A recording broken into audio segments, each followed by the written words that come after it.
আজকের recipe chicken কবিরাজি। খেতে ভীষণ ভালো হয় আর বানানো একেবারেই সহজ। বাড়িতে আপনারাই ঘরোয়া উপকরণ দিয়ে নিজের হাতেই বানিয়ে নিতে পারবেন। নমস্কার, আমি রুমি। আপনাদের সবাইকে আবারও একটা দারুণ স্বাদের মুখরোচক রেসিপিতে স্বাগত। শেষ পর্যন্ত দেখার জন্য আপনাদের কাছে অনুরোধ রইল। আর এই রেসিপিটা কেমন লাগলো কমেন্ট বক্সে জানাতে একেবারেই ভুলবেন না।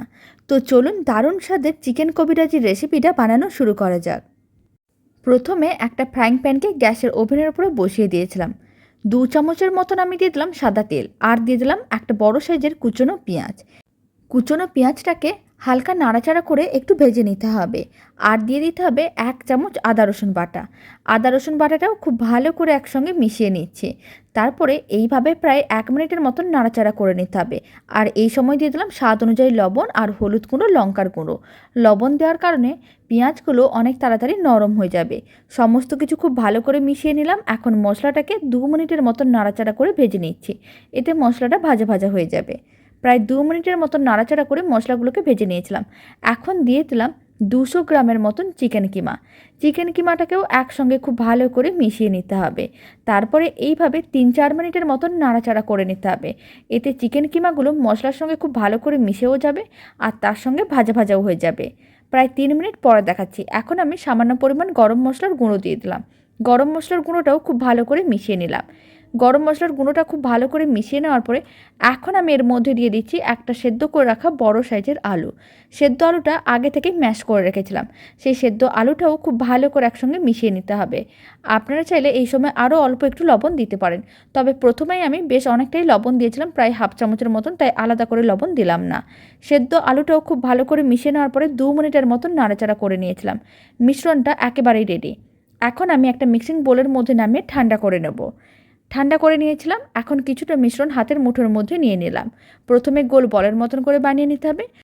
তারপর একটু লম্বা করে প্রেস করে চ্যাপটা করে নিতে হবে। সমস্ত চিকেনের কাটলেটগুলো একইভাবে রেডি করে নিচ্ছি।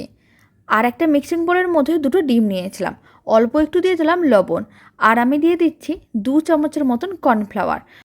আর কর্নফ্লাওয়ারটা খুব বেশি দেওয়া যাবে না। এখানে 2টো ডিম নিয়েছিলাম, তাই 2 চামচ কর্নফ্লাওয়ার দিয়েছি।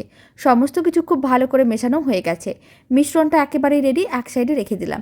আর যে কাটলেটগুলো রেডি করে নিয়েছিলাম, কাটলেটগুলোকে এইভাবে আমি একটু বিস্কুটের গুঁড়োর মধ্যে কোট করে নিলাম। আপনারা চাইলে ডিম ও কর্নফ্লাওয়ারের মিশ্রণের মধ্যে ডুবিয়ে তারপরেও কোট করে নিতে পারেন। এখন কাটলেটগুলোকে গরম তেলের মধ্যে দিয়ে দিলাম। আর কাটলেটগুলোকে প্রথমে উল্টে পাল্টে লাল লাল করে ভেজে নিতে হবে। ফ্লেমটা মিডিয়াম টু হাইতেই আছে। এখানে প্রথমে 4টে কাটলেট দিয়ে দিলাম। আর কাটলেটগুলোকে এইভাবে 2-3 মিনিট অন্তর একটু উল্টে পাল্টে নিতে হবে।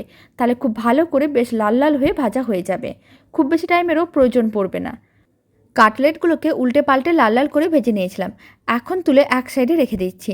আর ফ্লেমটা এই সময় মিডিয়াম টু লোতে করে দিতে হবে। ডিম ও কর্নফ্লাওয়ারের যে মিশ্রণটা রেডি করে নিয়েছিলাম, সেই মিশ্রণটা এইভাবে অল্প অল্প করে নিতে হবে। আর গরম তেলের মধ্যে দিয়ে দিতে হবে। আর এইভাবে লম্বা করে দিতে হবে।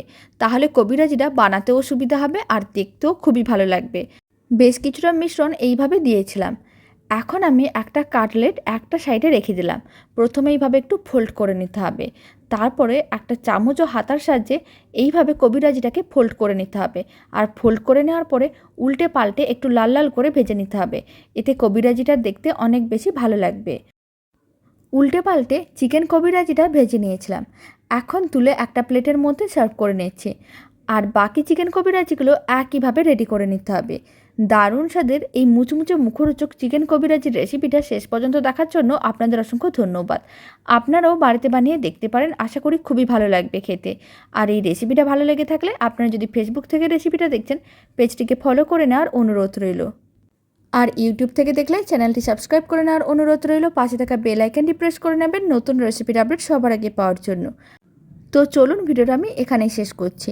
আপনারা সবাই ভালো থাকবেন, সুস্থ থাকবেন। আপনাদের সঙ্গে আবার নতুন রেসিপি নিয়ে দেখা হচ্ছে।